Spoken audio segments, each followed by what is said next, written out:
Atenção, guarnição de USA e aquática. Afogamento em curso. O dia que o mar está mais tranquilo, as pessoas abusam mais. O pior dia para um guarda-vidas é quando a gente sai de uma ressaca e abre o sol. Um elemento essencial para a vida. A água não tem culpa. Pode se transformar em um grande risco. Quantas pessoas no Brasil se afogam por ano? A gente calcula que umas 100 mil pessoas se afogam, 5.700 mortes. Eu quero que ela vá para o lazer e que nada aconteça. Ou seja, se nada acontecer, o nosso trabalho deu certo. CNN Sinais Vitais, com Dr. Roberto Calil. Daqui a pouco.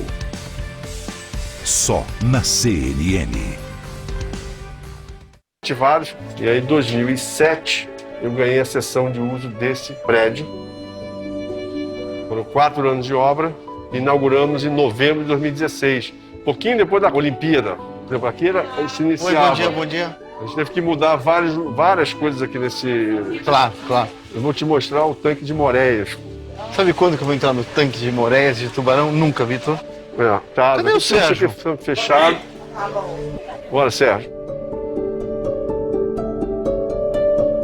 As moreias aqui. Essa é moreia verde aqui, tá vendo? Ela verde aqui, ó. Esse bicho que parece um pano? Aquela moreia parece verde. Um pano, você viu? Deve ser um perigo. Não, isso não é perigo, não. Essa moreia você pode até mergulhar com ela. Tô te falando. Tranquilo. Super tranquilo. Eu não vou nadar. Esse é o grande tanque. Aqui são 3,5 milhões de litros de água. Você tem aqui vários cardumes de xerelê, de xaré, vários tubarões. É esse o tanque que o Dr. Calil vai entrar? Não. O Dr. Calil não vai entrar em tanque nenhum. 7 metros de profundidade. Um grande túnel de acrílico passando por ele. A água desse tanque é uma das águas mais claras que você vai ver em qualquer outro aquário no mundo. Aqui nesse tanque nós temos 18 tubarões, galha branca, galha preta de Recife, mangonas, tubarão zebra. Então são várias espécies, todas inofensivas. Aqui do aquário, então, o bicho mais perigoso é o Sérgio. É o ser humano, é exatamente isso.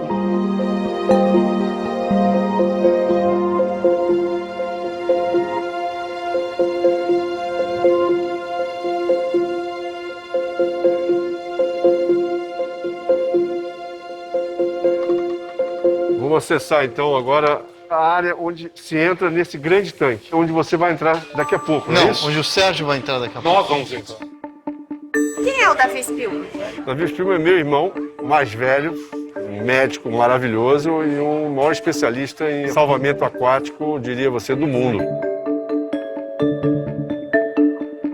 Eu já era médico e aí eu fiz um concurso para o Corpo de Bombeiros. Eu queria trabalhar com os guarda-vidas na praia, eu sempre gostei da praia, eu sempre gostei de surfar.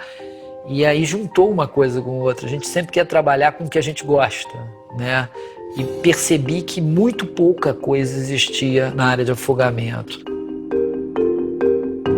Assim que eu comecei a ver a necessidade, o problema, o tamanho do problema afogamento, eu entendi que a gente não iria encontrar uma solução única. O que a gente precisava de várias camadas da sociedade trabalhando nisso.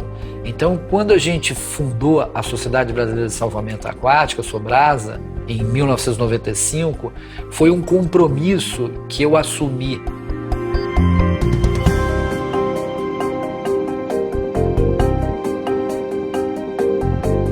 A ideia da Sobrasa é unir o Brasil para reduzir os afogamentos. Unir todos os atores, todos os elementos que estão envolvidos e assim conseguir essa redução efetiva. Isso tem sido feito ao longo de 26 anos.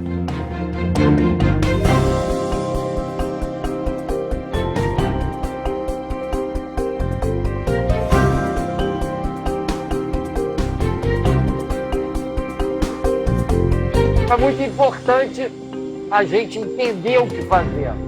E para entender o que fazer, a gente usa a cadeia de sobrevivência e afogamento. São 5 anéis. O primeiro é o mais importante. é a prevenção. É 99% de todas as ações em afogamento. E a prevenção é diferente em cada cenário e em cada idade. O segundo anel é onde você tem que reconhecer o afogado para poder pedir a alguém, chama socorro, eu preciso de ajuda. Sem isso, você não pede ajuda e nada acontece. O terceiro anel é você fornecer flutuação para evitar a submersão.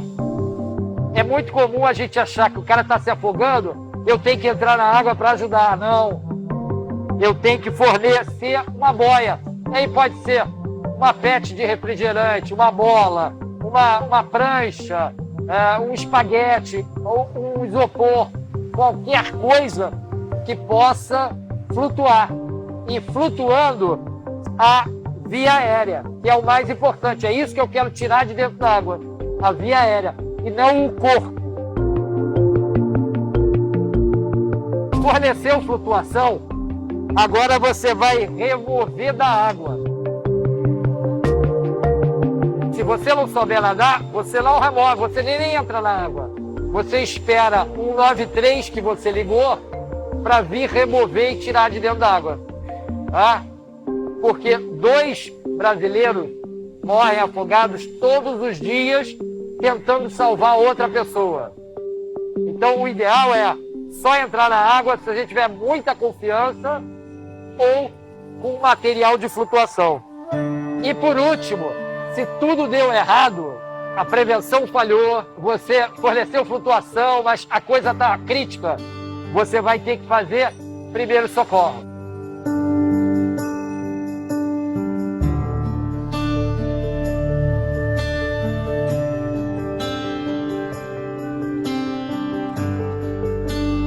Você treina os funcionários do aquário para técnicas de salvamento? Sempre pode acontecer algum incidente dentro do aquário, mas principalmente porque o profissional que trabalha no aquário, ele é um multiplicador de todas essas técnicas. Então ele está sempre no ambiente de barco, na praia, no condomínio, dando aula, mergulhando, e ele é uma pessoa que pode o tempo todo estar vendo afogamento. Então, é um público muito especial para a gente dar treinamento. Quantas pessoas no Brasil se afogam por ano? Você tem a estatística?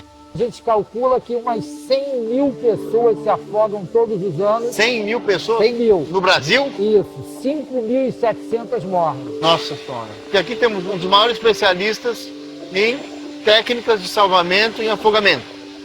E um dos maiores especialistas em ressuscitação cardiorrespiratória. Quando uma pessoa está se afogando, né, no rio, no lago, sei lá, na piscina, no mar, como se faz? É importante a gente ter o conceito de que quando você começa o salvamento é porque a prevenção falhou. Isso é muito importante.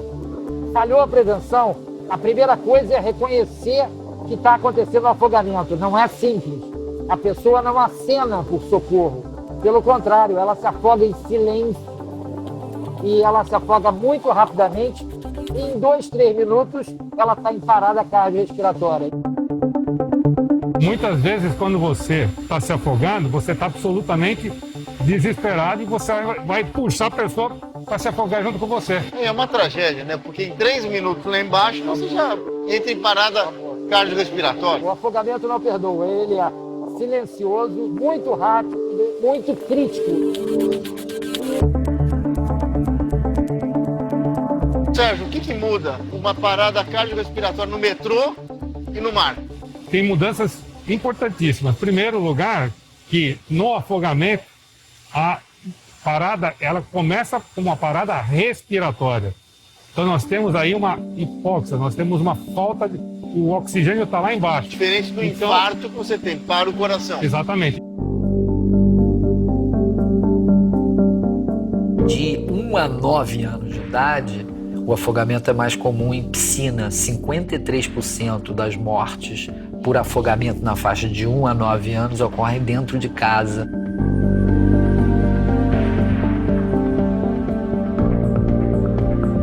A gente tinha acabado de chegar em Ubatuba, descarregamos o carro e fomos fazer almoço.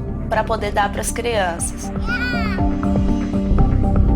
Nesse horário do almoço, o Fernando sumiu de perto de mim.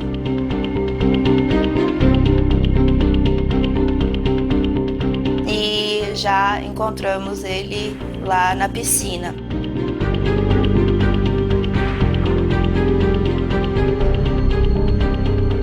Naquele momento foi desesperador, primeiro porque eu nunca tinha vivido uma situação trágica dessa forma, de tão perto, né? Então a gente entra num estado de desespero que a gente não sabe o que fazer, como agir, qual é o melhor recurso a se utilizar. Eu calculo que tenha sido 5 minutos só. O problema é que todo o trajeto e até você tomar uma decisão racional do que fazer, esse tempo chegou a 20 minutos de parada, né? Tempo é vida, a máxima é essa dentro do afogamento. O salvamento começa lá na água.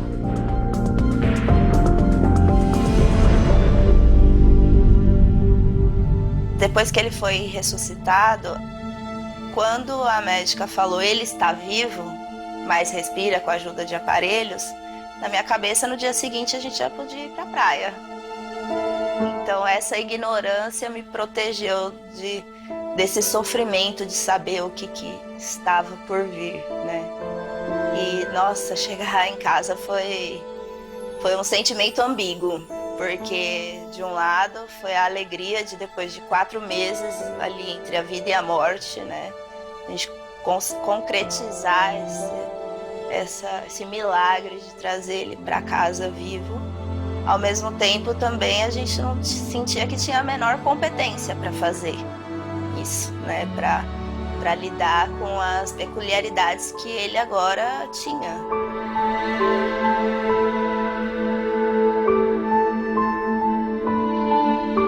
A hipóxia cerebral, do mesmo jeito que o coração e o pulmão está privado de oxigênio porque está entrando muito líquido, quando acontece isso, param as trocas gasosas em todo o organismo. Uma hipóxia prolongada é muito grande a chance de dano cerebral.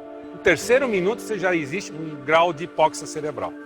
Alterações neurológicas importantes, você pode ter distúrbios da fala, distúrbios motores, pode entrar até em estado vegetativo, em coma.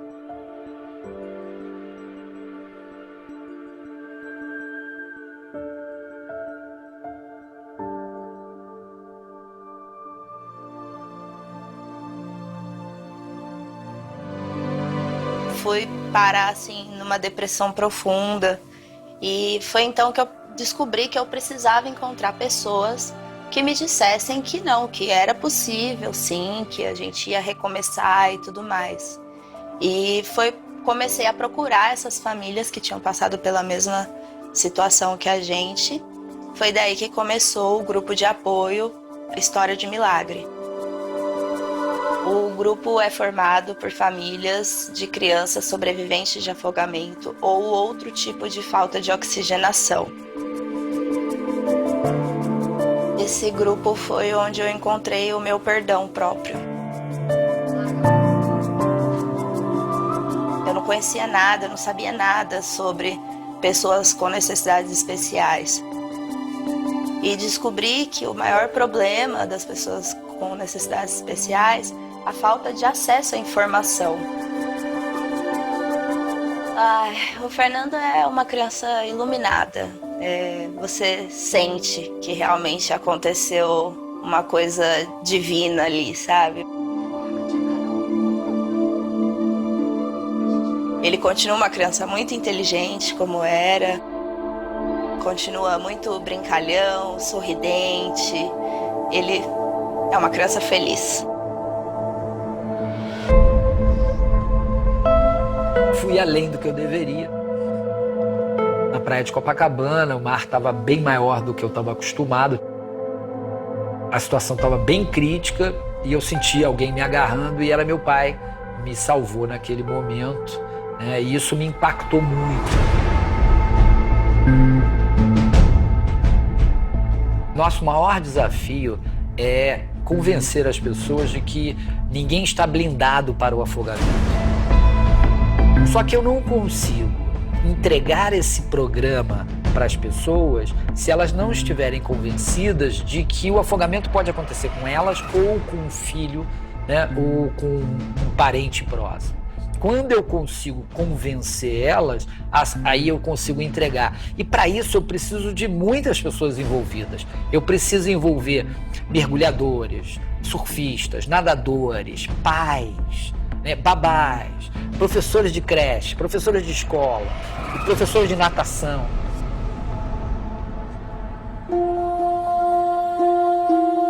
A gente brinca com uma marionetezinha com as crianças, vai na escola. Então eu preciso difundir.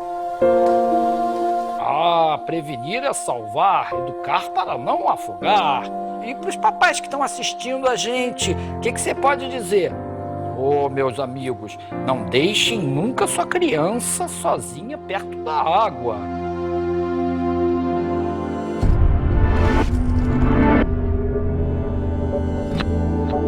Eu me lembro desse momento e de eu ficar parando olhando para o mar. O mar muito cristalino, estava lindo e o sol muito intenso. Dali, apagou.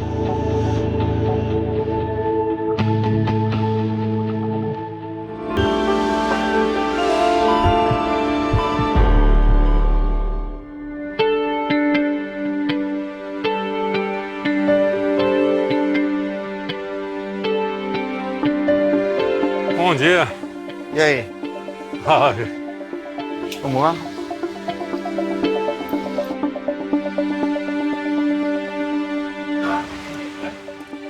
Mas olha o caminho que vocês escolheram, hein? Eu? Não, foi o Vitor que escolheu. Estamos no 3º Grupamento Marítimo, Copacabana. É um quartel que pega uma população muito grande. Temos uma estrutura com ambulância, jet skis, um heliponto para receber um helicóptero para salvamento e temos um centro de recuperação de afogados. Isso aqui é um elo de uma cadeia bem complexa. Desde a hora que o guarda-vidas ele pega o afogado na praia, até a hora que ele vem para cá e é colocado nessa prancha rígida para fazer o RCP, a gente tem protocolos rígidos e que salvam muitas vidas. Nós temos um médico de plantão, ele é treinado para entubar e para ressuscitar esse afogado.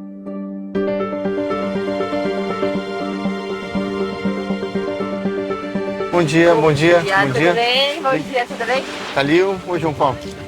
Tudo bem com você? Muito bem? Prazer. Prazer. No dia a dia, por exemplo, um dia como hoje, e muito afogamento. O serviço de salvamento aquático é muito complexo, porque vem desde a prevenção até o resgate propriamente dito. O guarda-vidas, ele quando assume o serviço de manhã, ele coloca placas, bandeiras, ele coloca em lugares justamente para ter essa visualização do afogado. Qual é o horário do guarda-vidas? Então, o horário seguro para a população se banhar é o horário das 8 da manhã às 17 horas, no inverno, e no horário de verão até às 18. Por que a gente chama de horário seguro? Porque a gente conta da apresentação do guarda-vidas até o deslocamento, a colocação das placas e bandeiras. Como que vocês fazem para decidir onde colocar a placa? A energia que vem do mar, ela vai para a areia, ela tem que voltar para algum local, que a gente chama de corrente de retorno, e os surfistas chamam de vala. Esse local, a água é mais turbulenta. E o guarda-vidas ele consegue observar isso porque é o ambiente dele, ele já foi treinado para isso. Diferente de alguns países, a gente aqui de Copacabana é uma praia de tombo. Ou seja, é uma praia que ela não tem um local específico seguro. Porque na hora que vem a arrebentação, ela vem de uma forma única e ela retorna essa água, levando as pessoas que estão ali na beira. Hein? E os surfistas? O surfista, por ele escolher esse esporte e estar ambientado com o mar, ele já começa a ter essa visão. Ele começa a prestar atenção no mar. O que a gente tem feito são medidas de prevenção com o surfista para que eles nos ajudem. Primeira coisa que eu vou fazer é, tá me ouvindo? Não respondeu? Olha, chama 193 porque eu vou precisar de uma ambulância. Quem é que já se afogou aqui? Aí, surfistas bons e já se afogaram, tá vendo? Todos nós nos afogamos. Como é que aconteceu isso e como é que a gente conseguiu sair dessa situação? Porque a gente tinha ferramenta para sair dessa situação. Antes de entrar na água, saber se a prancha tá legal, se você não tá resfriado, se a noitada não foi muito longa, se aquele mar tá para você, né? Na hora de entrar é muito importante saber por onde entrar. Vamos ver uma corrente de retorno. Alguém sabe me explicar aqui o que é corrente de retorno? Bom, com certeza todo mundo já se afogou um dia, né? Já fiz o curso de surf salva mais de 20 vezes. Sou praticamente um membro da Sobrasa, junto com o Dr. Davi, ajudo eles no curso. E cada ano que passa eu procuro buscar mais pessoas para capacitar através desse curso, porque o surfista é a pessoa que já está dentro da água. Então, quando rola um afogamento, o surfista chega primeiro que o salva-mar. Fica muito mais fácil. Nós temos a nossa boia, que é a nossa prancha. Então, se você bota a pessoa que está afogada na prancha e pega uma espuma, você tira muito rápido da água. Você consegue salvar a pessoa muito mais rápido que um salva-mar que vai entrar e vai pegar e vai tirar da água.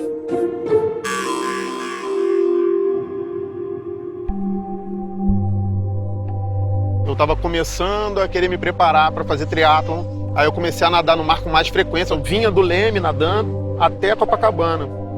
Sempre parava para minha esposa e voltava nadando e ia até o final nadando no Forte Copacabana. Depois andava de volta para ela. Sempre assim. Era uma coisa comum. Eu lembro claramente de eu acenando para minha esposa, como eu sempre faço na água. Eu marco onde ela está na areia e aceno para ver se está tudo bem. Eu me lembro desse momento e de eu ficar parando olhando para o mar. O mar muito cristalino, estava lindo e o sol muito intenso. Então eu fiquei olhando para o mar, que eu estava antes da formação das ondas. Essa imagem que eu tenho. Dali, apagou.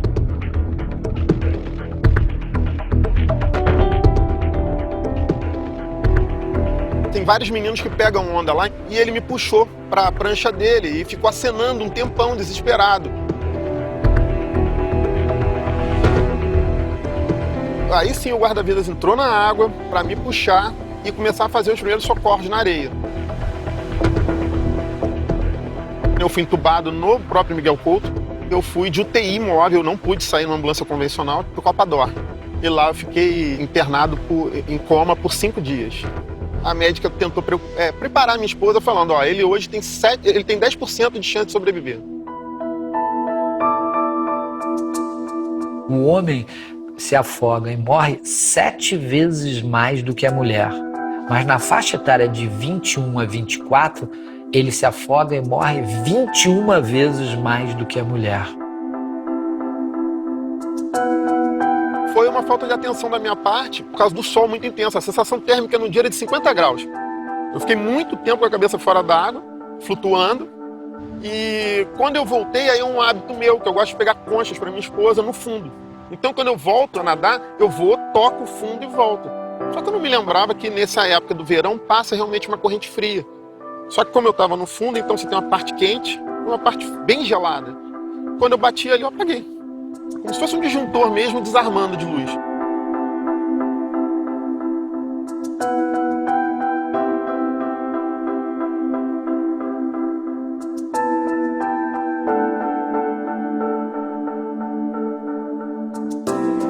Eu sinto que eu nasci de novo quando eu penso nisso tudo. Eu até mudei minha forma de pensar no trabalho, na minha vida pessoal, no que eu devo fazer. Os meus hábitos mudaram. A minha forma de viver, de enxergar as coisas, eu realmente repensei. Quando a minha esposa ficou grávida, foi uma emoção imensa. E a primeira coisa que passou na minha cabeça é que ainda bem que eu fiquei vivo daquele acidente. Voltou na hora.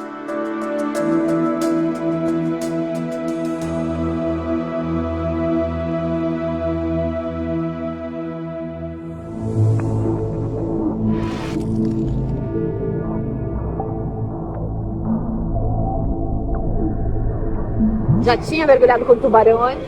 Você tá brincando? Não. Tá gostando? Eu tô com medo.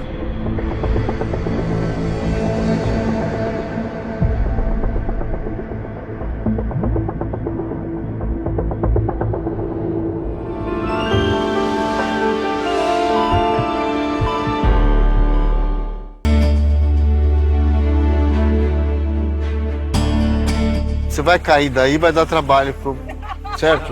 Os guarda-vidas, helicóptero, essas coisas pra gente.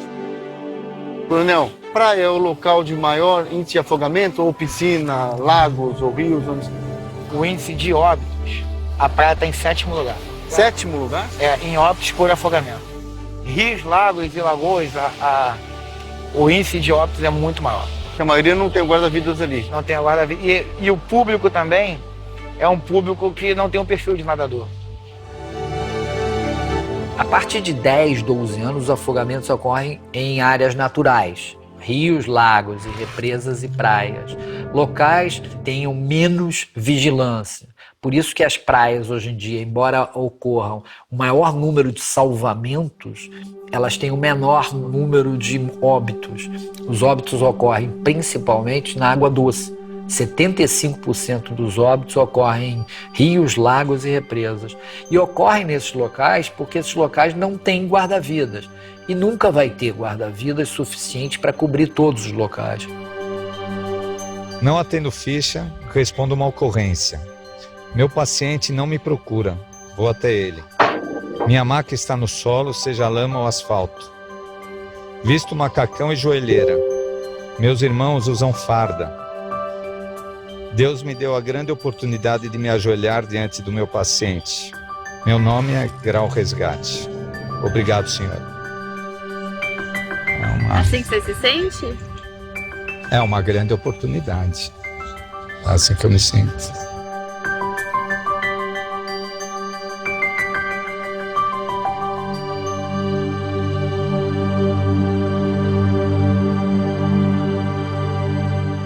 Vocês lidam muito mais com a morte do que com a vida ou não?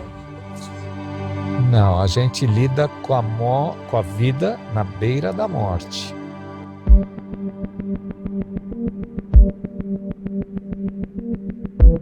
Atenção, guarnição de USA e aquática, tomar apostos, afogamento em curso.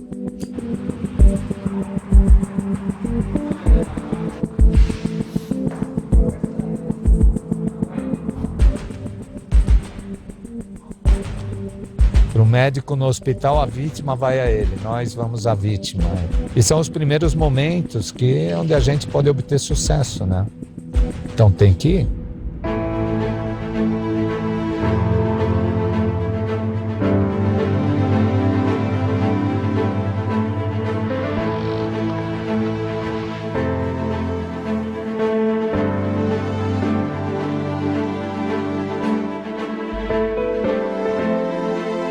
Que é a represa de Guarapiranga, é um grande lago, né, dentro de uma cidade que é enorme. Então ele é um lugar de lazer, onde a gente encontra vários incidentes de afogamento. E não só aqui o que você vê, essa represa vai mais para adiante, ela é bem grande, então existem áreas para se afogar enormes. Quando existe um elemento festivo, né, a pessoa vai com a família, aí entra o álcool. Ou seja, misturam dois ambientes interessantes, né? A pessoa etilizada e a lâmina de água.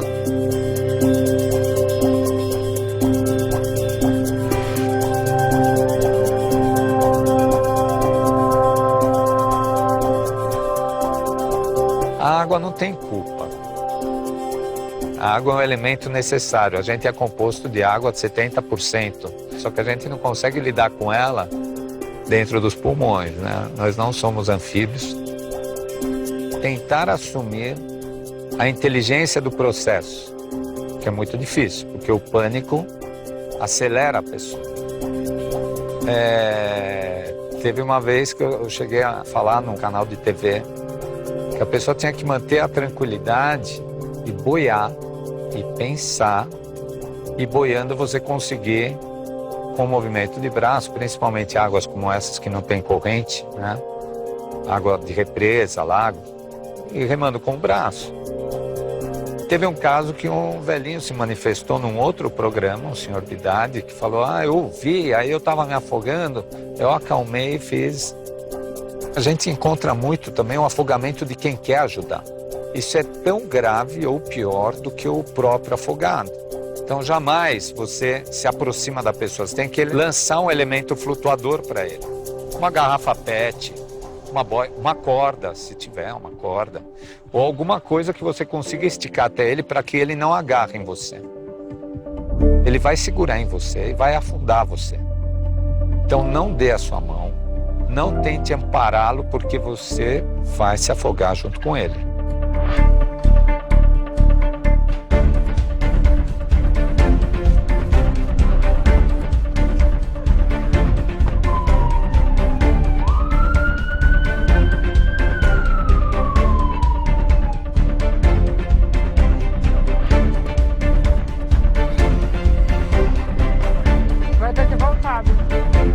E aí, meninos? Doutor, tudo bem? Vítima em grau 6 de afogamento. A gente pegou ela emborcada, não chegou a ficar submersa. A gente já fez as ventilações de emergência e já iniciou a RCP pelo menos 3 minutos. Muito bom, suas compressões. Primeira adrenalina feita. Oxigênio conectado. Hoje o Brasil é referência. Eu estou agora, por exemplo, acabando de fazer um trabalho com um grupo de 6 pessoas, né? Nós somos 6 pessoas, para definir o afogamento não fatal junto à Organização Mundial de Saúde. Então, um dos membros, ele é o responsável pelos afogamentos na Organização Mundial de Saúde. O Brasil lidera essa parte de afogamento através de tantos especialistas que a gente tem. A gente fez um trabalho científico e publicamos numa revista internacional, onde a gente mostra, a gente conseguiu ao longo desse trabalho da Sobrasa 37% de redução dos afogamentos. Isso significa que no início do trabalho, quando a gente começou a contabilizar os óbitos por afogamento, 8.000 pessoas morriam anualmente por afogamento. E agora são 5.700, isso que a gente sabe de 2018, que é o último ano que a gente tem contabilizado. É uma redução significativa. Davi Spillman é a maior autoridade, né? Um colega médico que é um professor, é a maior autoridade em afogamento no Brasil e uma das maiores autoridades no planeta Terra. Uma pessoa de um conhecimento enorme, uma humildade do mesmo tamanho, e que é um prazer assistir a aula dele. Ele fala de afogamento, mas como quem está contando uma história antes de dormir. É impressionante o conhecimento dele.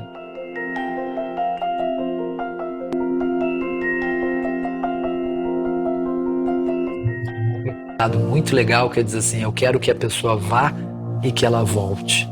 Né? É simples, mas é profundo. Eu quero que ela vá para o lazer, eu quero que ela vá para a piscina, para a praia, para os rios, e quero que ela volte e que nada aconteça. Ou seja, se nada aconteceu, o nosso trabalho deu certo. Tá? E isso é imensurável. Né? Eu já salvei fisicamente pelo menos 200, 250 pessoas. Várias vezes eu já salvei gente surfando, várias vezes trabalhando no Corpo de Bombeiros, eu entrei na água para ajudar também, né? E pelo menos umas 1.500 pessoas de afogamento eu já atendi nesses anos todos trabalhando com os bombeiros e trabalhando nessa área.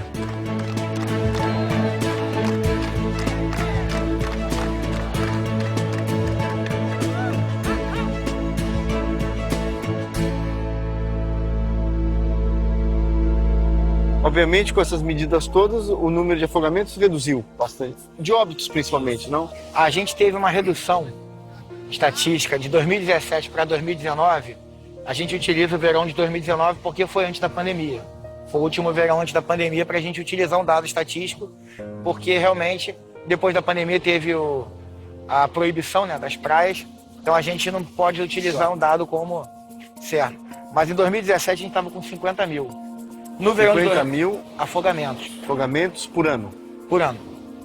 E a gente teve uma redução para 26.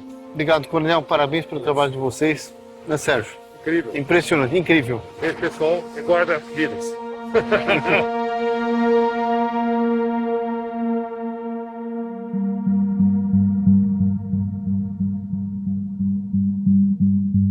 Como é que está a temperatura da água? Normalmente 21 graus.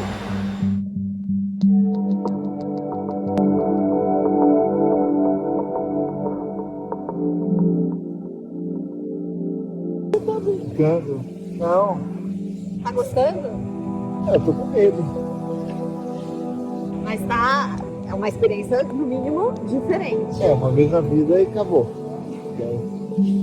Tá vendo? Já era. Tenho mais medo do Vitor do que do tubarão. Calil, eu queria ser uma raia, Calil. Então você é uma raia? Pra ficar planando. Pra ficar no líquido do seu aquário. É.